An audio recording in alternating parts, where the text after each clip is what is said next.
We've been at this for a while. I thought that we should celebrate our first birthday as a show.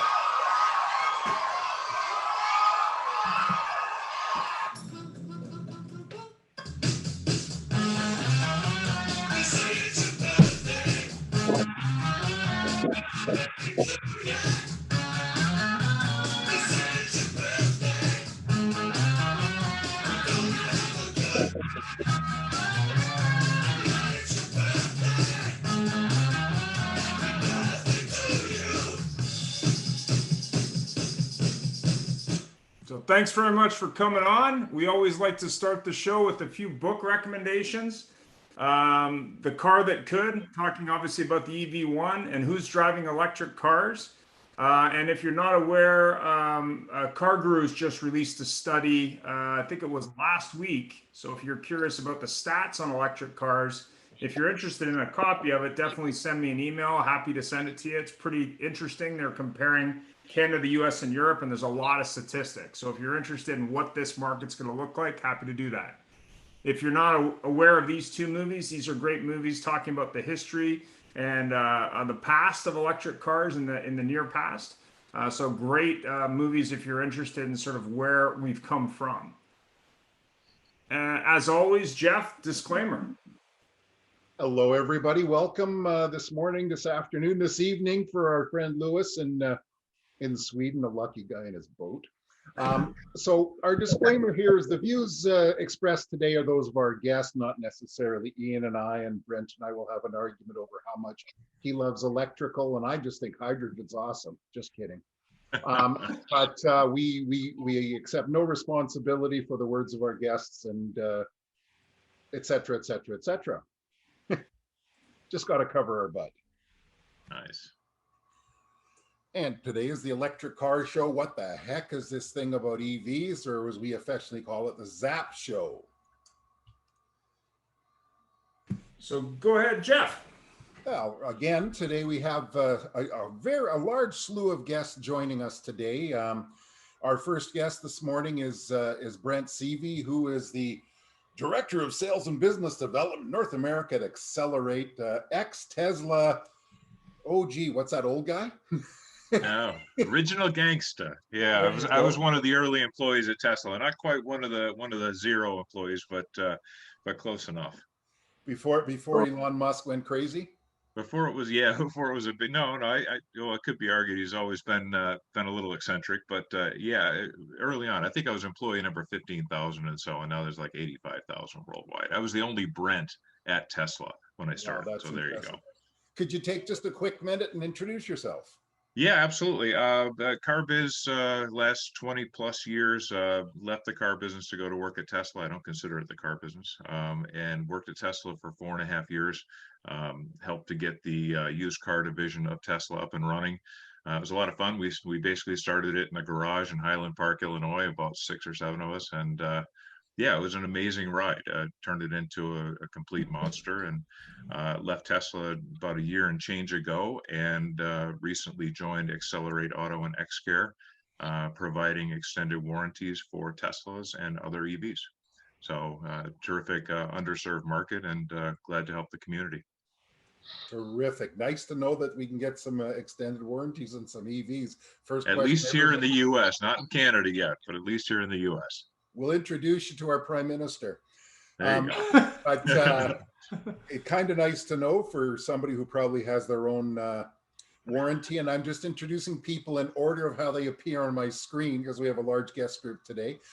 Next, we have Suhani Sharma, who is with Hyundai Canada, and she is the senior product planner, or a senior, not the senior product planner of Hyundai Canada. Suhani, could you take a moment and introduce yourself, please? And thank you for joining us. My pleasure. I am a senior product planner working with Hyundai for the last 3 years. That's when I moved to Canada from India. Back home in India, I was working with Tata Motors, and I worked with Tata Motors for around 6 years, handling different responsibilities, brand management, as well as product marketing.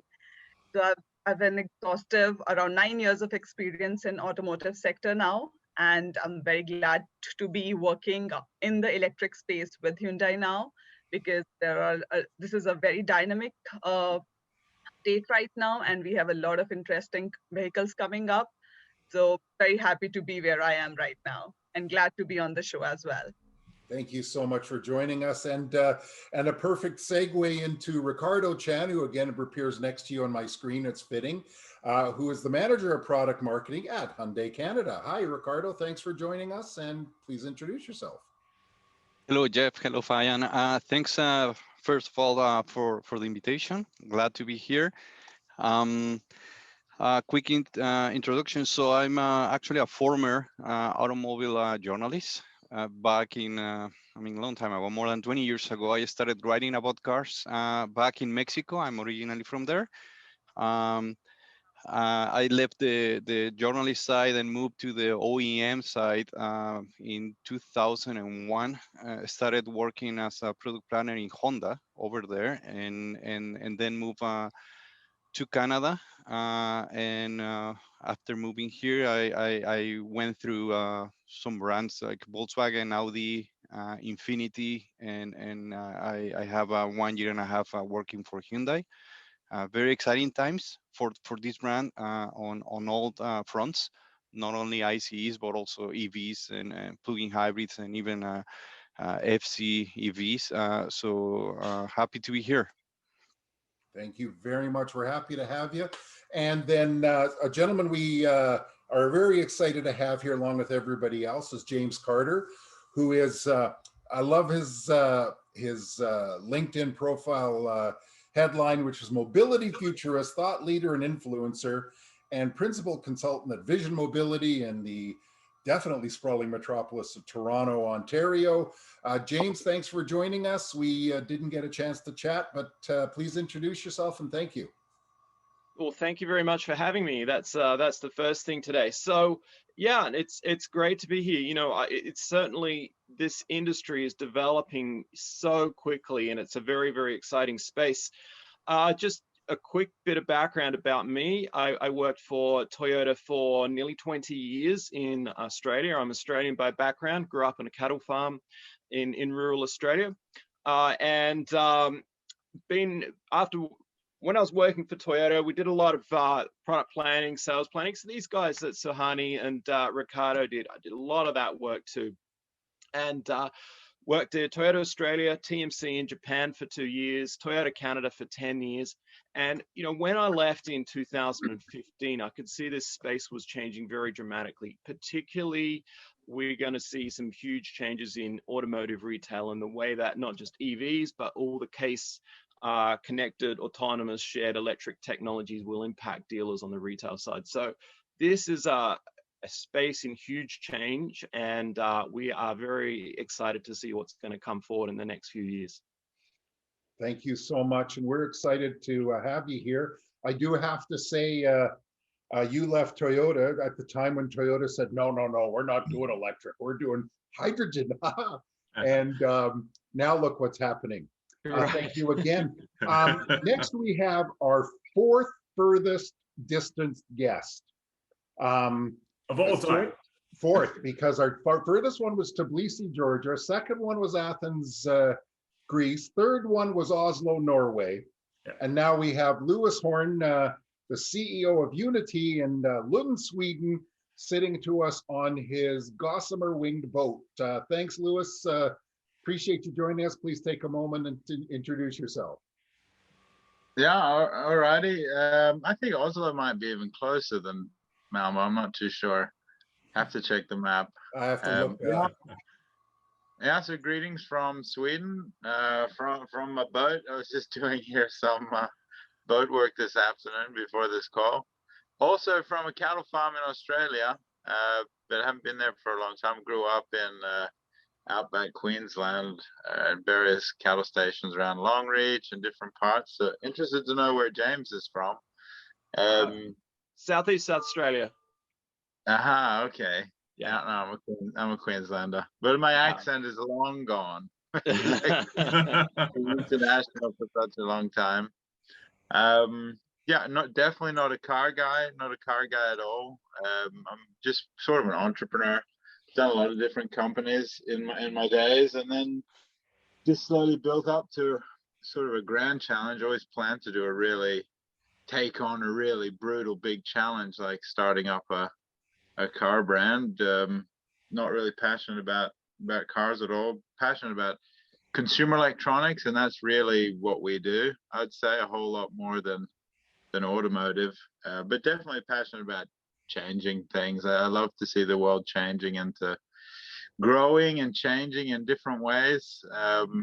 It's such a great opportunity when there's so much disruption in such a huge market like this that definitely needs it. But I got a really broad background. I know there's also so many Canadians on here. Actually, when I was 19, I worked for precision drilling in the oil industry in Canada, on drilling rigs as a roughneck in the Yukon, Northwest Territories, Northern BC, throwing tongs and drilling for oil a long time ago, but also telecoms and a lot of other different industries. Been running Unity for the last 5 years. Before that, it was a project at Lund University, an innovation project. I was a director of an innovation center there, and we spun it off. So it was kind of been a wild ride since then. Built some prototypes and all that kind of stuff. And then through the pandemic, we had to adjust some of our plan, and that's worked out well for us. So now we're soon to release a car to the world that really nobody's seen. If you're not in the shareholder list, you haven't seen it, but in the next couple of months you will. So, and this is in the city car space. One of the I've been a super fan of Tesla from the beginning. Was very vocal about that, and some people said I should do an EV. I could maybe pull it off, so I thought I'd give it a shot. But really looked at, where are the gaps, what's needed in European cities. Sometimes you always see the Tesla cars trying to squeak through the streets, and it doesn't quite fit, or any of these SUVs. It reminds me a little bit about wearing clown shoes around sometimes. If I wore clown shoes and everyone wore clown shoes, you'd think it was cool and it was the normal thing to do. But all of a sudden, if I started wearing sneakers around, I was wearing sneakers because they're more agile, they're more efficient, they're quicker, they fit the task better. If everybody did that, then maybe sneakers would become a bit more commonplace. So that's a little bit about what we do, try to make small electric cars cool, give them a great software like Android software, same as a Polestar, and most importantly, make it affordable. I think everybody on this call knows that if we can reach a price parity with some of the lower cost EVs, then it can also help with the tipping point of the market. I think the AA or the A segment vehicles in Europe make up 8.5% of the market. So we're going after that piece of the puzzle. A lot of the OEMs are canceling their combustion engine vehicles of that size because it's very difficult to make it profitable. And I tell you, I've learned that the hard way. There's only one way to do it, and that's to make friends in the East, and that is what we have done. Those are some pretty wild times in the past and some pretty fun times in the future. So that's and a wonderful time in the present here in my sailboat in Sweden as the sun starts to shine again. So it's a pleasure to meet everybody. Yeah. Thank you so much. I hope you don't mind that it's 17:17 here, so I am having a light beer and enjoying my boat during this show. Now, is it Swedish or German beer? This is Swedish beer. It's only 2.8, so nobody panic. You can have a couple of these, but it's Swedish. Well, thank you very much. We're very excited to have everybody here. I'm going to turn over to Ian in 1 second, but I just have to mention that the electric world is proving to the car industry that there's a big change, because obviously the most famous name in the electric car world is not a car guy or girl, but he's a guy. And, and that's our buddy. We won't mention his name because we're not promoting him anymore, but it's very interesting. It's a tech world now. Ian.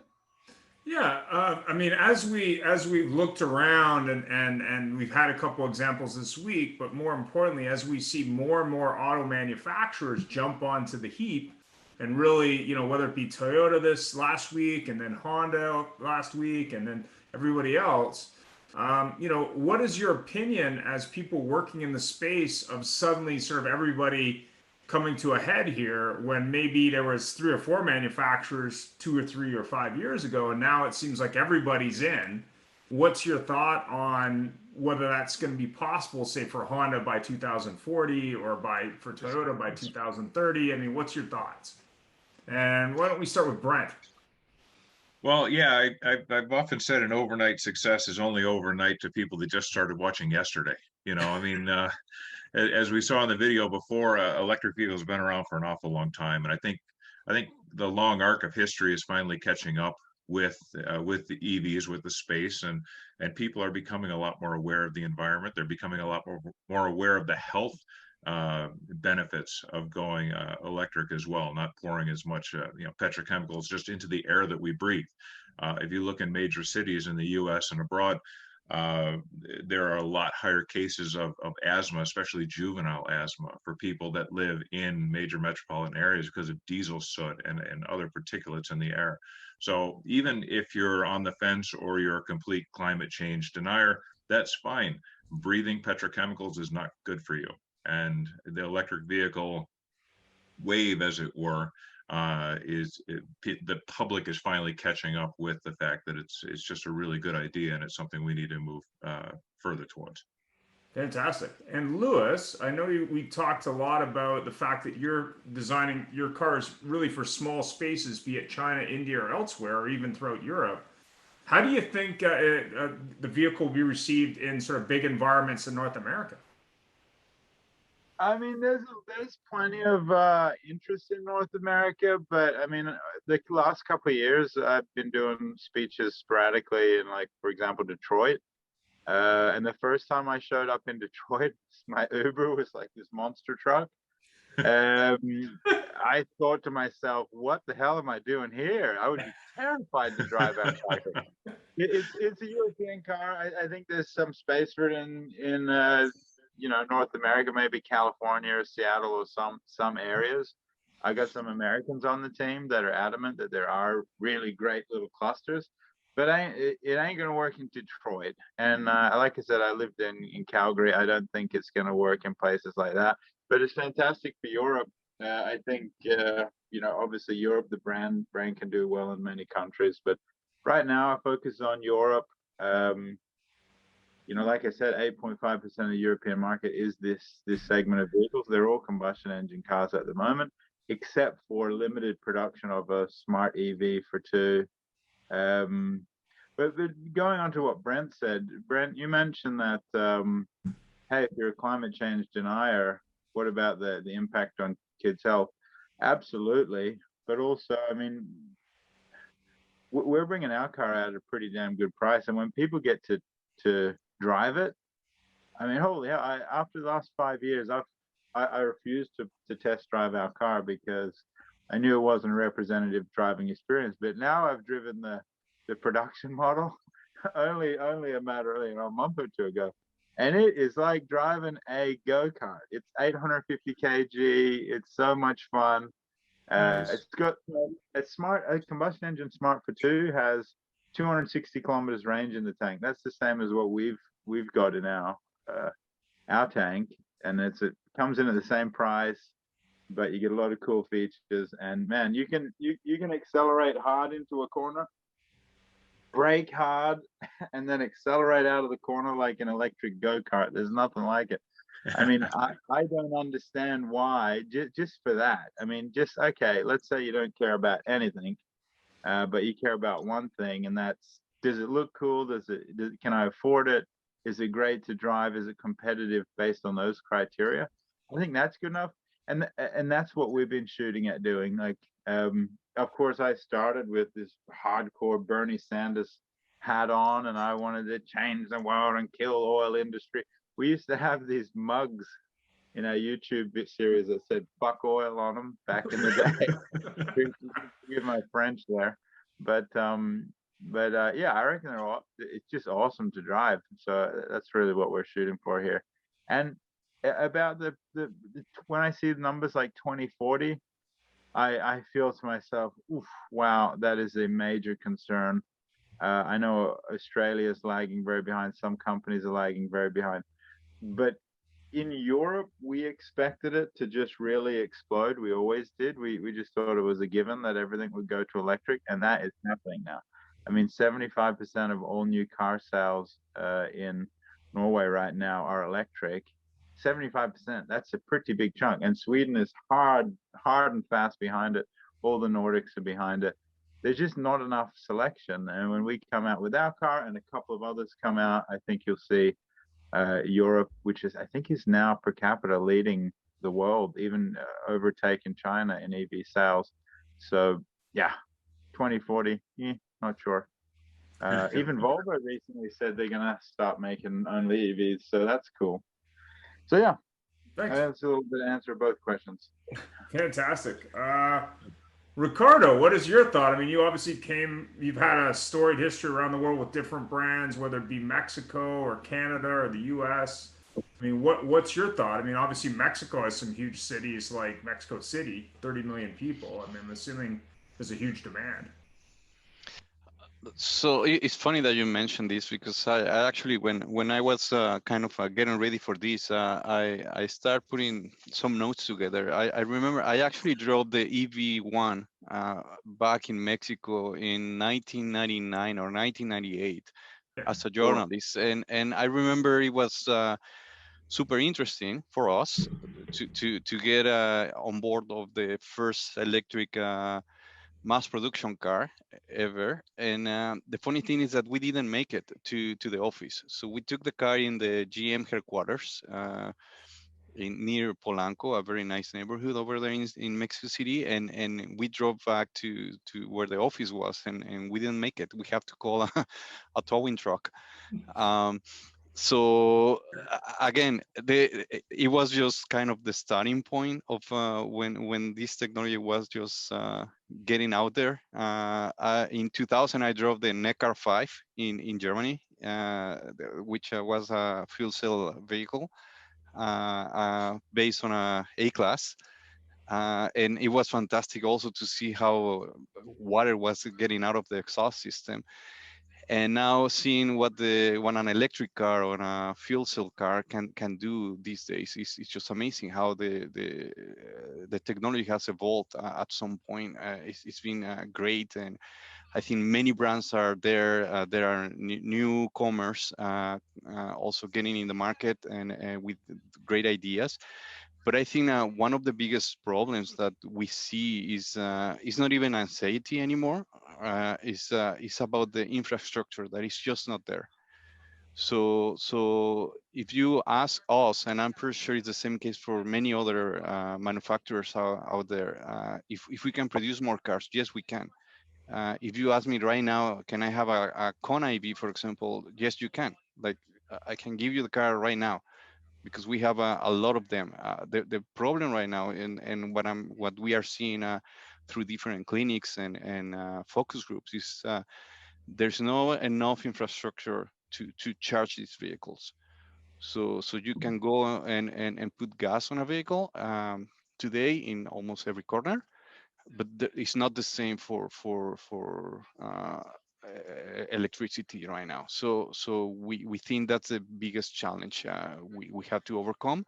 It's not even the technology or how the manufacturers are, the speed they can produce these vehicles. It's more about how are we going to get up to speed on the infrastructure to let people charge these vehicles, because some of the customers might be able to install a level 2 charger in their homes, but maybe what about those that are living in apartments buildings or like in Quebec, it's not easy just to get one of those in the streets.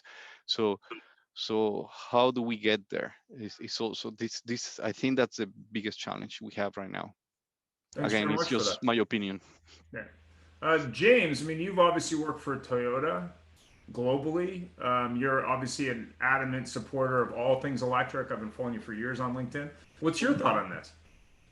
Well, I think, I want to go back to some of the things that Ricardo was saying, and he's absolutely right that, infrastructure is really key to the further rollout of EVs. There's absolutely no doubt about that. However, I think that there's a couple of things that we do need to bear in mind. One is how you use your vehicle. And, it's really worthwhile everyone just stepping back and saying, well, how do I use it? What do I use it for? When am I doing long trips?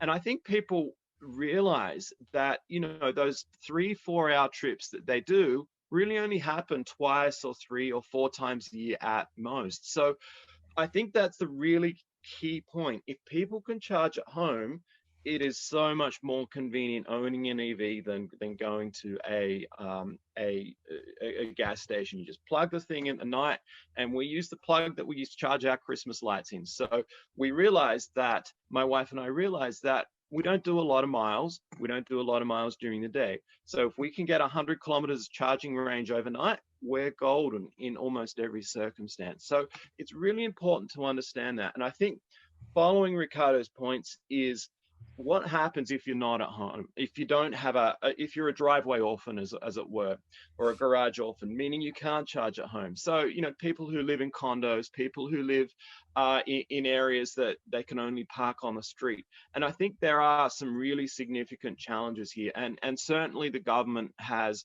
identified these as challenges and has some money for solutions that were coming out. And we are starting to see these being worked through.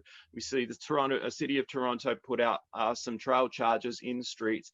We've seen companies like Switch actually develop and provide infrastructure for condo type charging. So these things are moving forward. And I think in Canada, there's really a need to move these things forward even more quickly. And certainly that's one of the things that we're working towards here at Vision Mobility and with our partner companies. So we really think keeping moving forward and rolling out infrastructure, both at home and on the street, 100%. Fantastic. Suhani, obviously had a question about Hyundai, but also a question about, you're originally from India, had a lot of experience in that market with Tata Motors, arguably one of the largest automakers on the planet. What do you see the differences in North America versus, say, in New Delhi? Like, what do you see that difference? Oh, it's two different worlds altogether. Back home, when I was in India, we literally did not have any infrastructure in place to charge our electric vehicles. So it was just not possible for a consumer to even consider buying an EV. It's getting better, but if Canada still has somewhat of an infrastructure, people can still plan to, if they have charging infrastructure in their home, they can still plan to get an EV. But in India, it's just not a possibility. And it's not just about infrastructure, it's also about traffic in India. I mean, you can get stuck in traffic for hours together. How are you going to manage that? That factor comes into planning your charging routines. How do you manage that on one fine day when there's monsoons? You might, there might be flooding on the roads, so you might. So the challenges are multifold in a country like India. But then again, the opportunity is also huge because there are so many people, and the middle class in India is also, the sheer number is so much that once the infrastructure develops over time, the pickup of electric vehicles will be really fast. But there's still some time to go there. So what's your opinion on what Hyundai is doing in market, but also what companies are doing, like, for example, electric tuk-tuks, for example, I've heard of recently. What's your thoughts there? Of course, in Canada, at Hyundai Canada, we are working on a lot of things.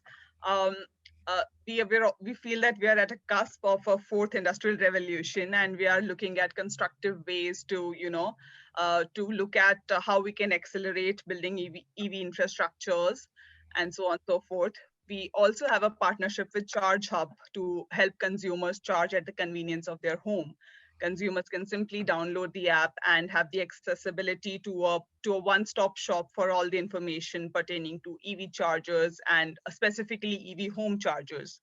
And at the same time, Hyundai Canada is also working with a lot of our dealers to install level 3 chargers to provide an added support to this growing infrastructure requirement for EV charging stations. And in terms of product, the new Ionic sub-brand, which we are launching this year, will have the first Ionic 5 coming in from the sub-brand. It's a much more capable vehicle and with different charging capabilities.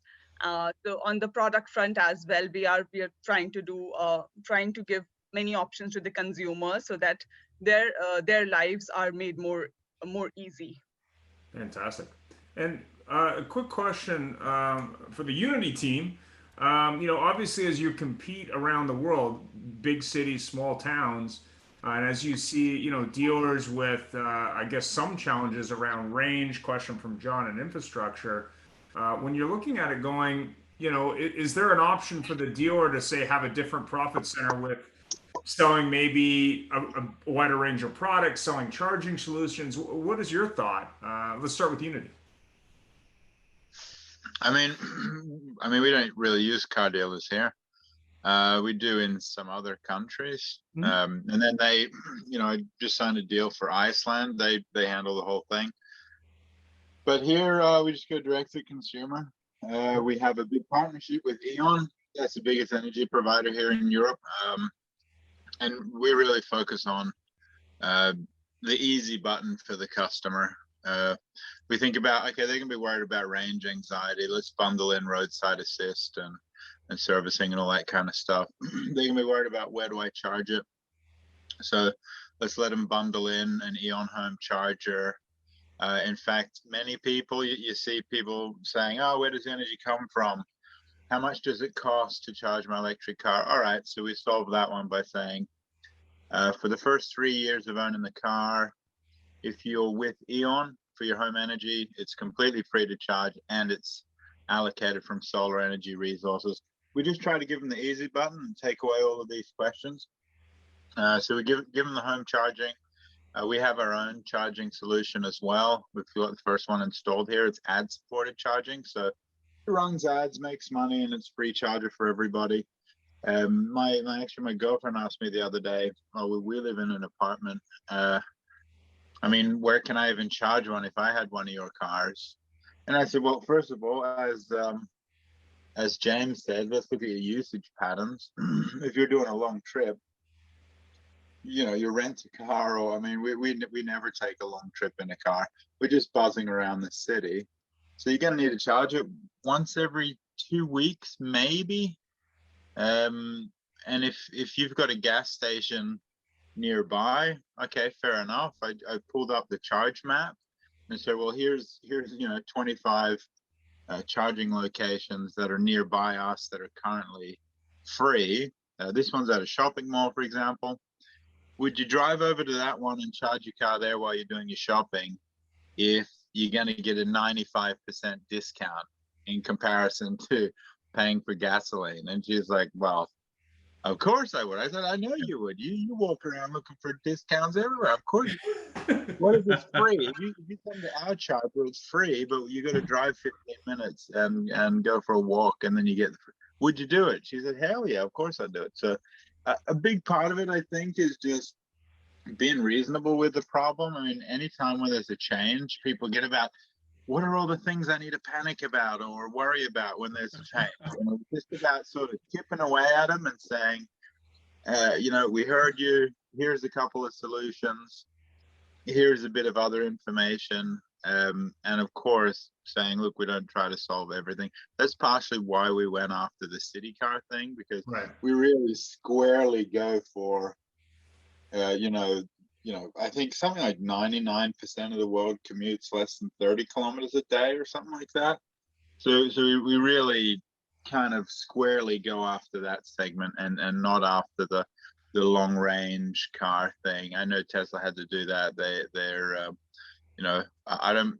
I don't mind promoting the godfather Elon. I think he's an absolute legend, and we should be very, very glad that the man did what he did. But yeah, that's kind of what we go after. We say, hey, where's the easy button we can give for people, educate them a little bit, they can feel more comfortable with them from a product perspective.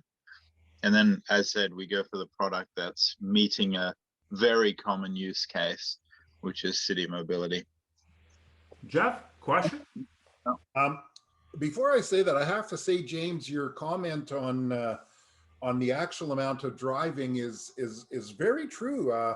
5 years ago, I had a customer, and I was at the Toyota store, and he's a very environmentally conscious fella, and got Highlander, leased a Highlander hybrid for his family on a regular basis, and he had the first generation Chevy Volt. And for those of you who don't know the Chevy Volt, it's a plug-in hybrid. It's at that time it had a probably about a 50 or 30 mile range, and he lived about 15 miles outside of the downtown core.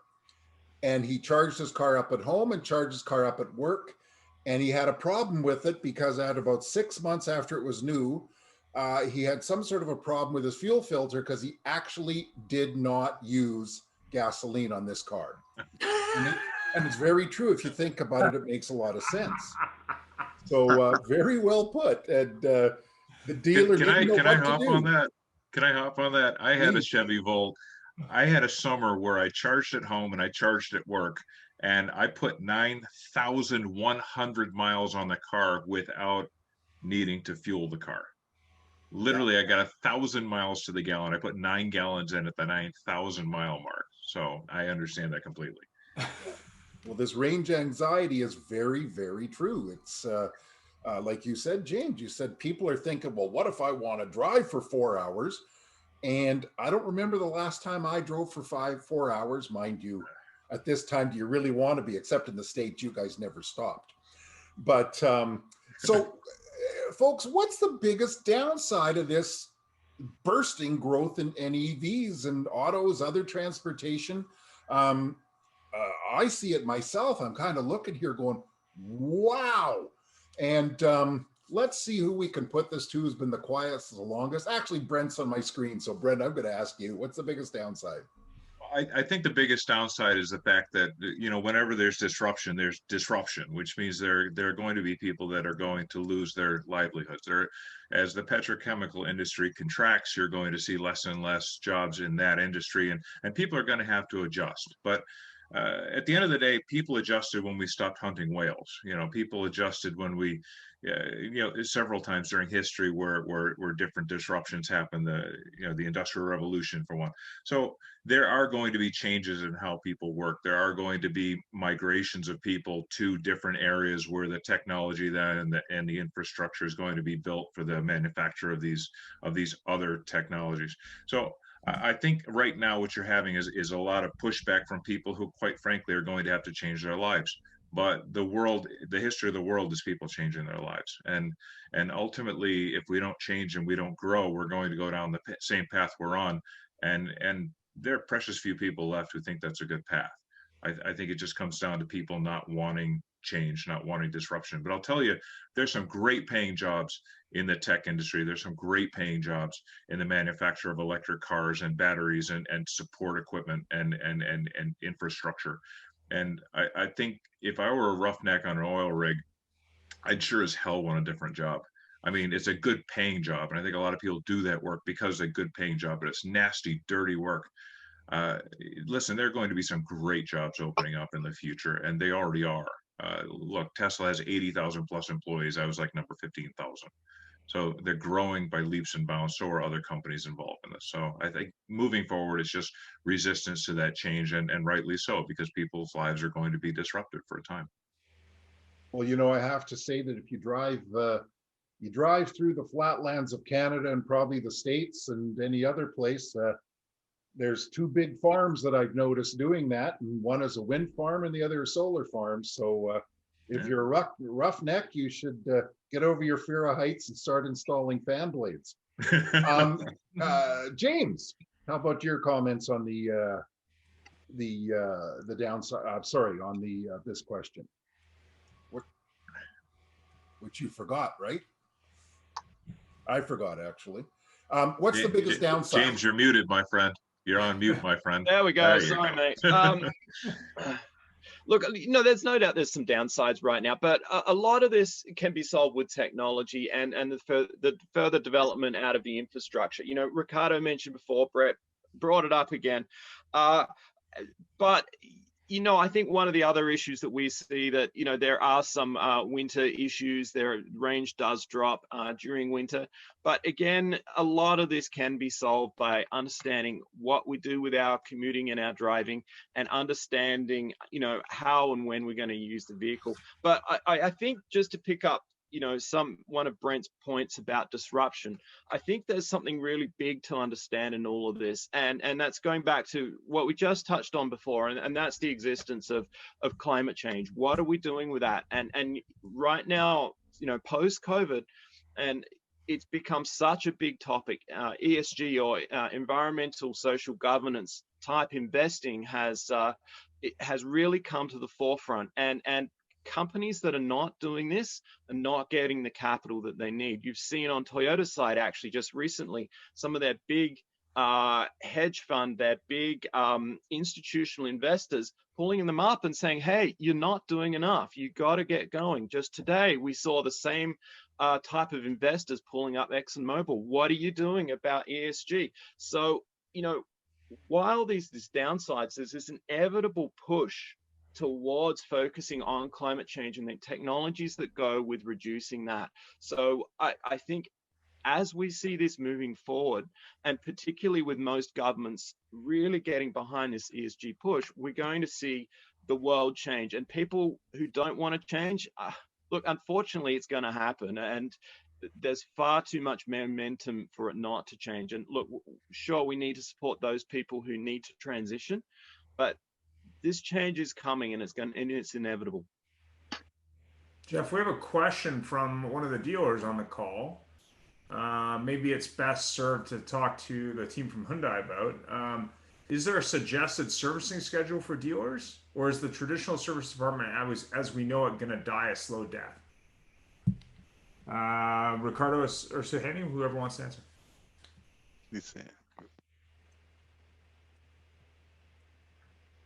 Sahani, please go ahead.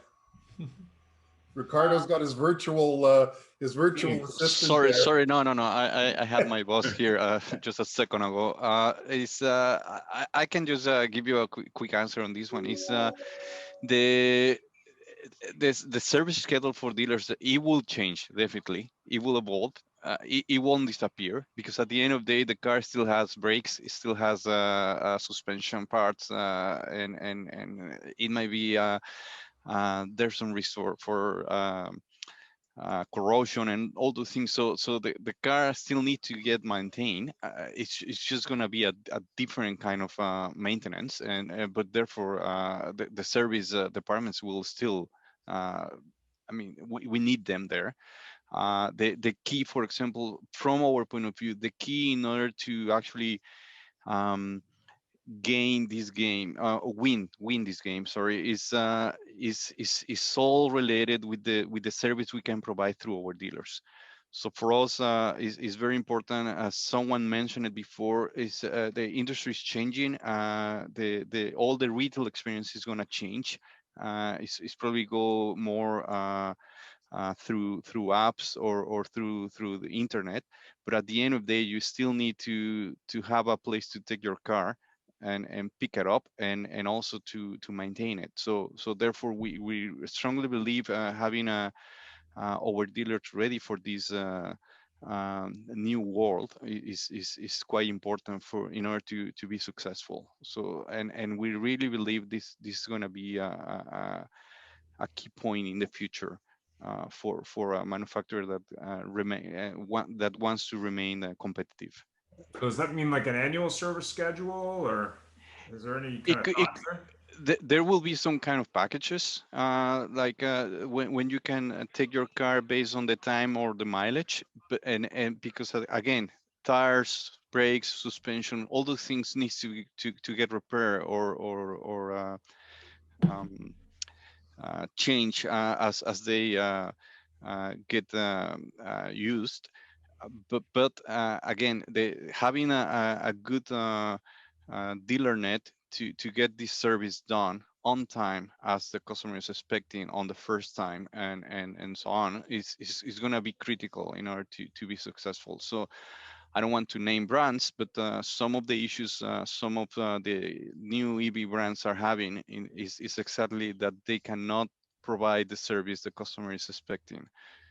So we believe also having this ready, and having our dealers on board, which is what we are working on, is going to be critical. So are we going to, this is actually a joke, but so are we going to start seeing dealers charging for charging port service and telecomatics upgrades, etc., instead of the the car people on board? maybe I can give you an example. It's not maybe auto industry related, but when I was a journalist, and again, was back, I started writing in 1996. So when we actually launched our website was back in 1998, and we all laugh about the idea of migrating to the web. I remember we actually made fun of the guy that was responsible for the website, saying that I mean his career was done, right? Because everything was paper, right? And we were all like old school. And I mean, few months ago, the magazine actually shut down, and so there's no more paper edition. It's all online, and it happened in the last 20 years, right? Yep. So you better get ready to evolve, or you're gonna die, no? And there are many examples, Kodak, Blockbuster, and I can name plenty of them. So it's just you need to evolve, you need to adjust, and whoever does a better job from learning from the old school and taking those learnings to the new trends is going to be more successful in the market.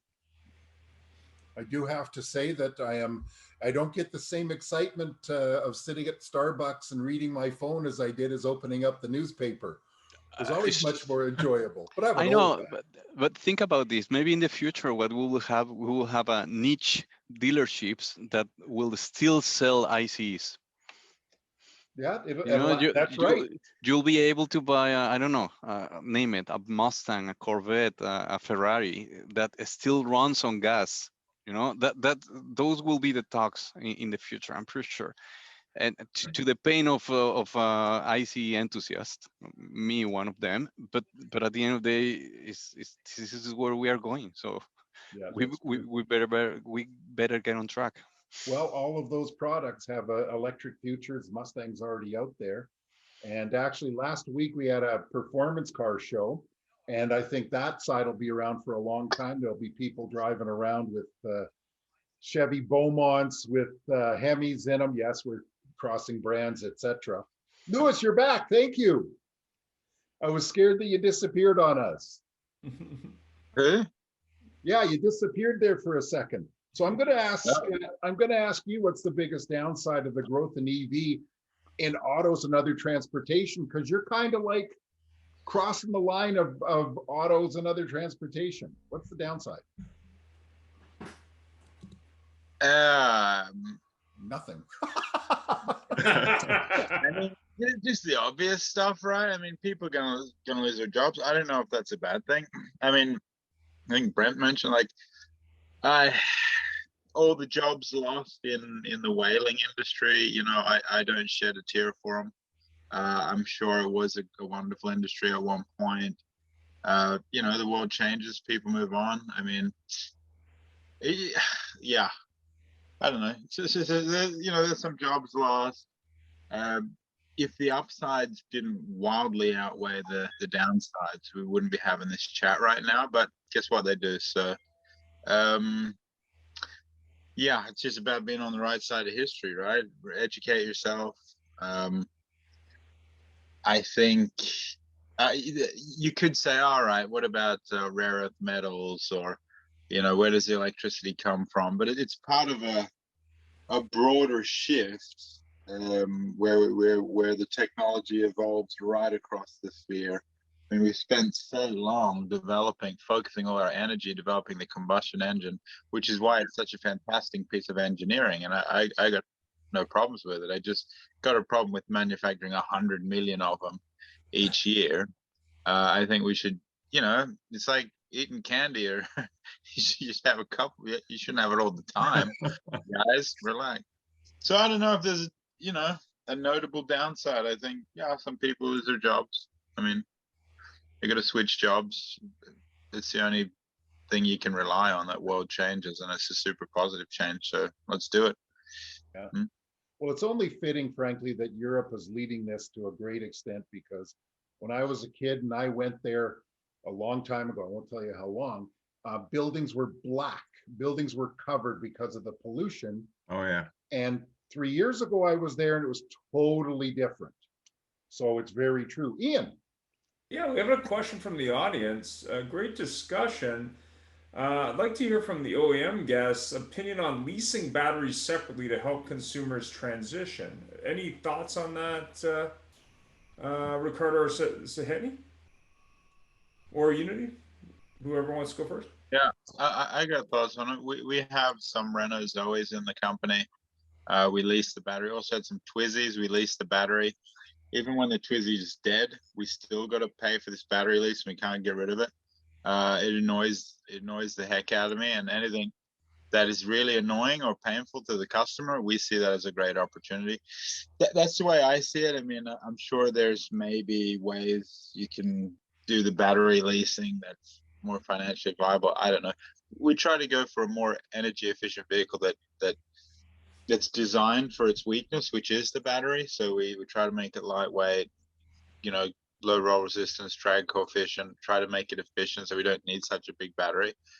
But the battery leasing thing, I mean, honestly, I personally, this is my personal opinion, I hate it. I hate it so much. I still today in my company, I pay for renting a battery from a Twizy. I got two of them. They don't work. One of them we ripped apart for a mule vehicle. The other one is just it's just out of the shed, out of the farm. It's not been moved. And I'm like, why are we still renting the battery? And they're like, yeah, you can't, too late. You got it I'm like, forever? We're gonna get rid of this thing. I mean, That's brilliant. Oh boy. We had a video that when we were picking the video to run for this morning or today, there was a video on YouTube of somebody. The car's powered by 3,750 AA batteries. Yeah, I've seen that one. You replace one or all of them and eject them everywhere. Well, Brent, maybe you had some thoughts. I mean, obviously you're in the battery warranty business. I mean, what's your thought on leasing batteries? Well, I don't want to share anybody's toothbrush and I don't want to share anybody's battery. At the end of the day, if you take care of your car and you charge it, you're very judicious about how you charge your battery and how you use your car.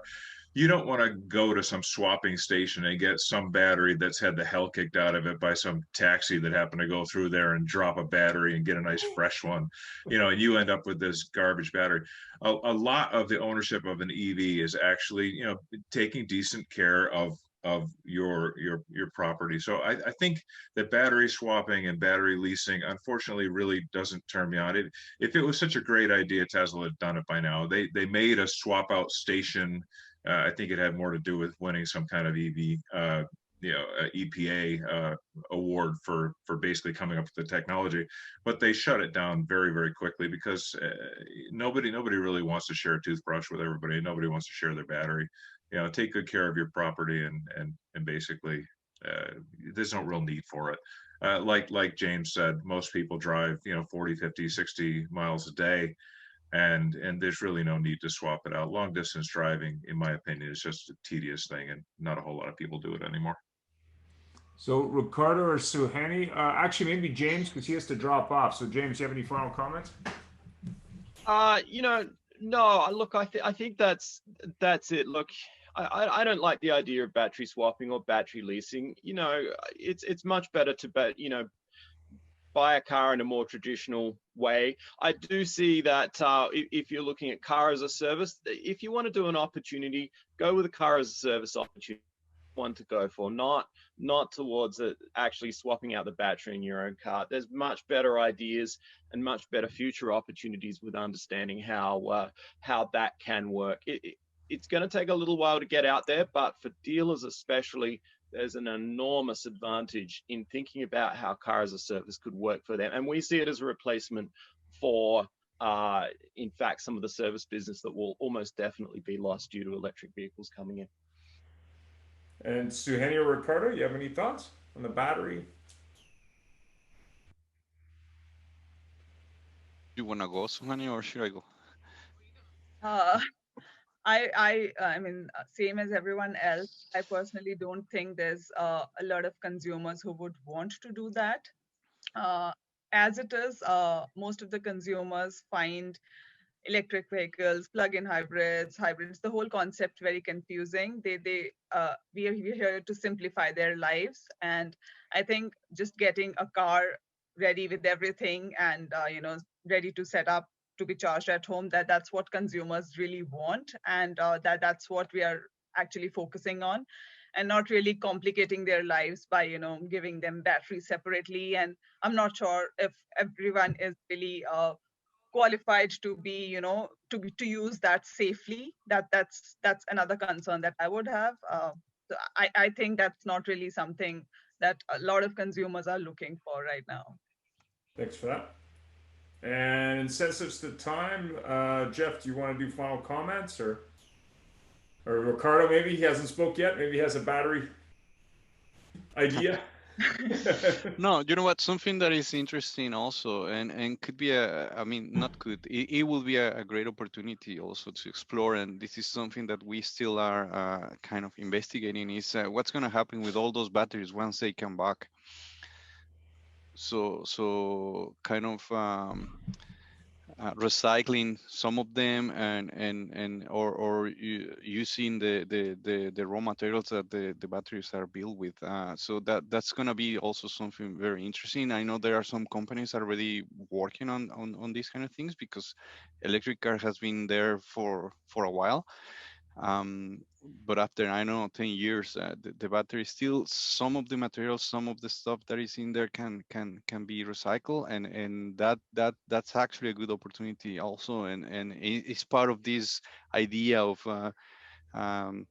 having a greener mobility future.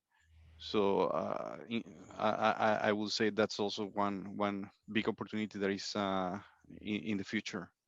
Can I ask you a question there, Ricardo? Being involved with Toyota, I remember having just, obviously here, especially in many parts of North America, Toyota Prius is made up, here they make up 95% of the taxi cab fleet, although being replaced by Hyundais.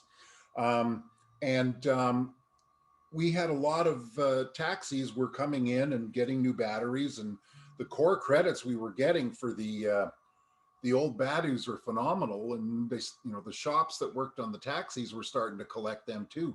What happens with the materials that aren't recyclable? I know the metals, etc., are, but what about what items are not recyclable in the batteries?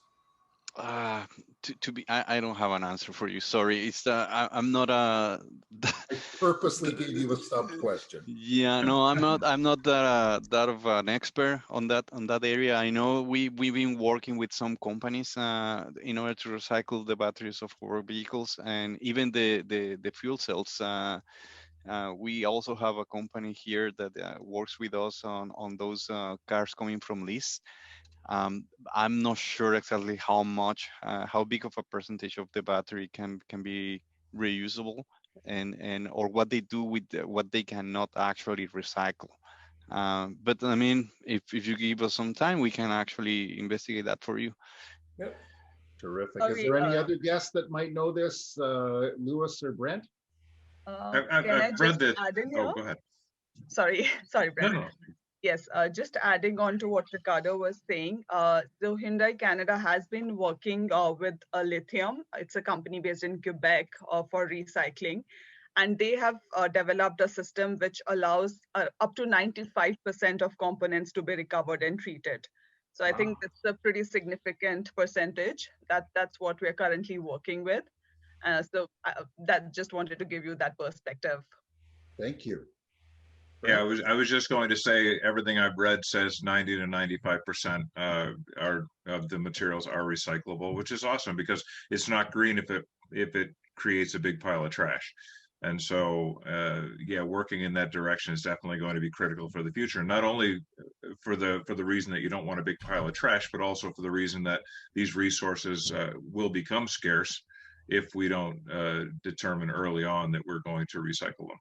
So I think it's very good. One of the early founders of Tesla actually has a company now out in Nevada where they are recycling batteries. So that should be a major partnership to keep an eye on out there. Well, as Lewis mentioned, people that are against it are talking about the rare earth materials.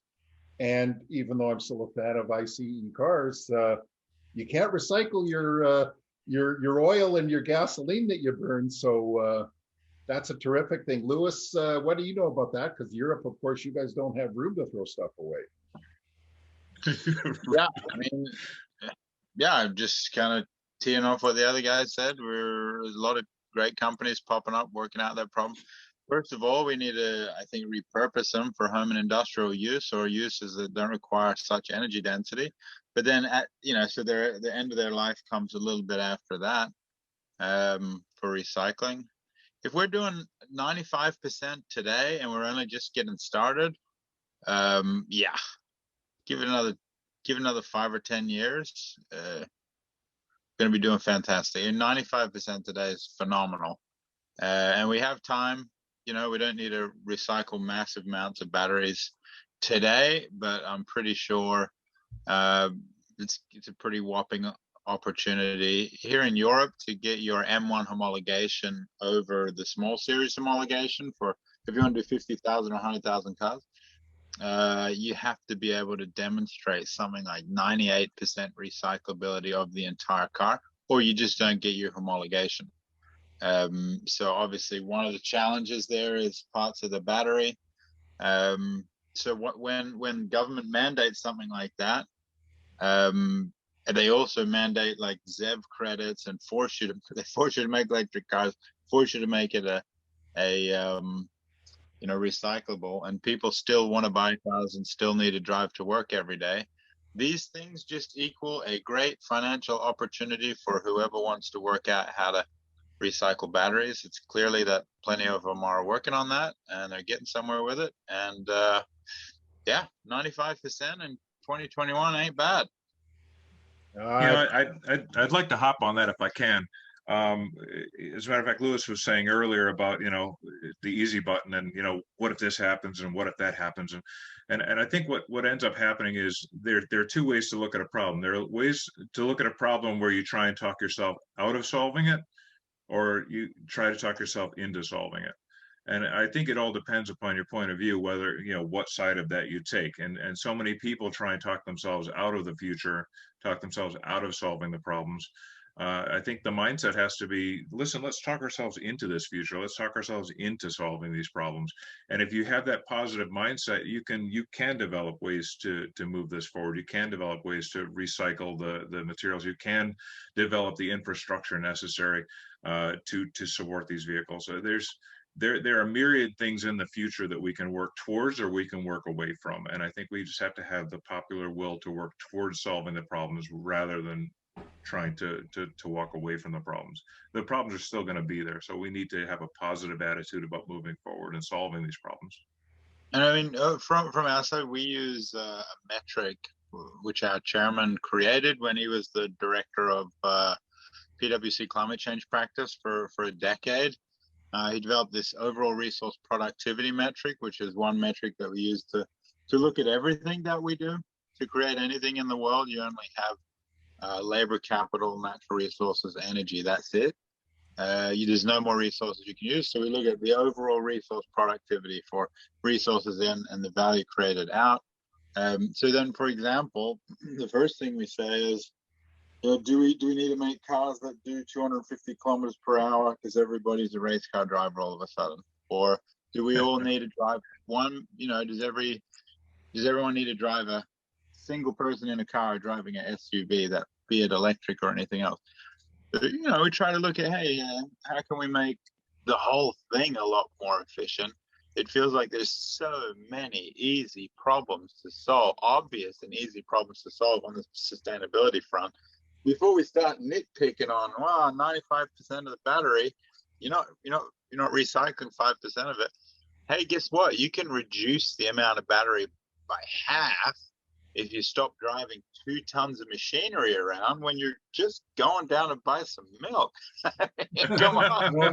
No. Hold on. Damn, now I have to walk to the store. I need to drive a Rimac to the store for groceries. And those who don't know Rimac, look it up. It's a So what you're saying is the Hummer EV was not the best move. Right. I'm glad they all do it, but honestly, I don't even have a car license. I haven't had one for a decade. I used to have one. I haven't driven a car for a long time. I drive an electric scooter or a walk or a sail. But if you need a car, I just ask yourself, how much car do you need? Yeah. If you live back in Australia where you were, you probably need a car. Oh yeah, you need a big diesel. Since it's the time, Jeff, we're out of time. So any other final questions or thoughts? Well, thank you all for attending. We were going to extend it, but we did extend it now. But I know people are dropping off because they only set aside an hour. This was an outstanding show, folks. Thank you so much. I learned a lot today, and frankly, the 95% recycling thing, I'm overwhelmingly pleased to hear about. And so thank you all for attending. We appreciate it, Ian. I'll leave it to you to close the show, and nice to have some new fans and new people, and Sunday maybe we'll all meet in person. Yep. Thanks very much, everybody. Again, we will be doing more electric car shows. We'll probably pick different topics, possibly about the future, maybe something for retailers, because retailers seem to have a lot of questions. And of course, the show will go up recorded and edited on YouTube, on podcasts, and on our website probably later today. So if you have any other questions, let me know. And thanks again for the time and all the great comments and thoughts. I learned a lot. Have yourself a great week. Thank you, ladies and gentlemen. It was fun. So much. Thank you, everybody. Thank Stay you. away there, Lewis. Bye-bye. Bye. Bye. Enjoy the boat. I will do it. See you around. Bye.